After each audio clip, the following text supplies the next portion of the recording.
Recently, we listed a house that had new gutters, soffit, fascia, and downspouts. And I had a client ask me when we advertised that, what did that mean about the soffit and the fascia? So that's what we're going to answer today on Q&A Sunday.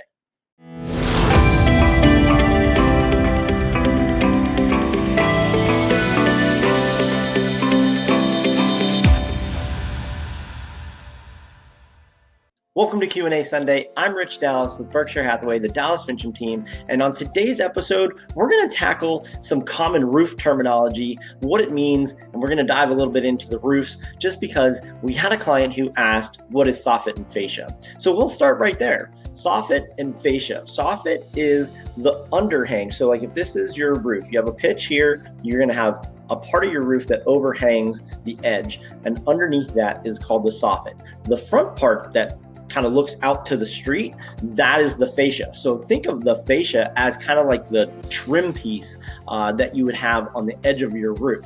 Now, some other terminology that and this is in no particular order, we're just going to dive into some roof stuff, and hopefully this will be helpful for you as you're going through, if you're looking at a house or even as you're going through a home inspection and you hear these terminologies, you're going to know a little bit more about it now.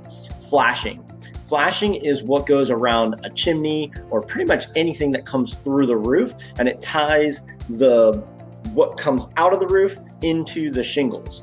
We'll talk more about shingles here in a minute. Gutters, obviously, hopefully everyone knows what a gutter is. That's the part that collects the rainwater and drains it to wherever it goes. The downspout is what takes it from the gutter to whether it's going to the street, into the sewer system, or not the sewer system, but into the, where the water is going to go. All that is the downspout.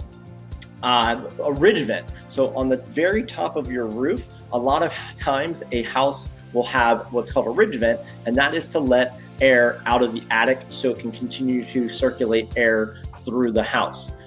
Your trusses, that is, what really kind of supports your entire roof. That is the triangle part. If you've ever seen a house being built, that's the big thing that goes like that. Now, and when you're talking about new construction, typically, if you're working with one of the main builders, roof trusses are one of those things that are considered structural in the home warranty that they're going to actually warrant for 10 years. Your foundation and your roof trusses are typically covered for 10 years. Now, a skylight. So a skylight is a window that is in the roof.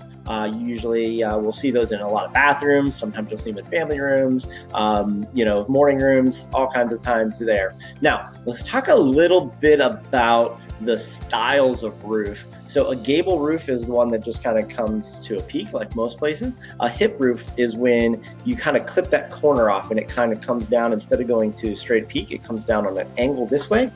Now a valley.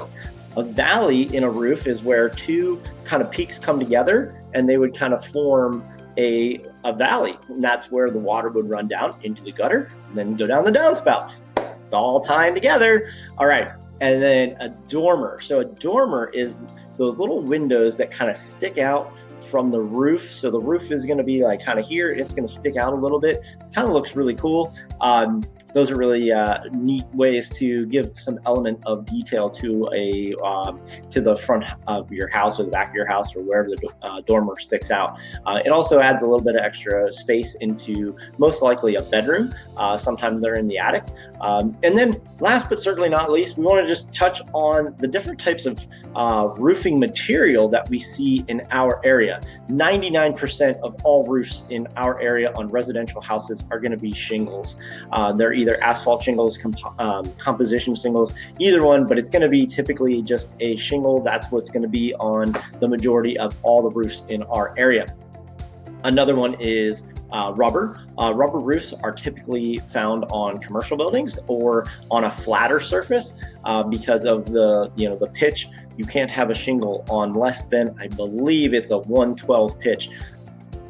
You'll have to talk to a contractor about all that.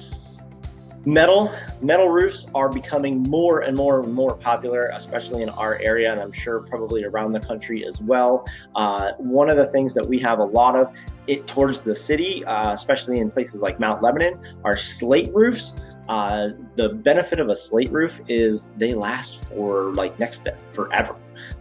So a lot of people really like those in the older houses. It gives a pretty cool character to it as well, if you like that old world charm of a house.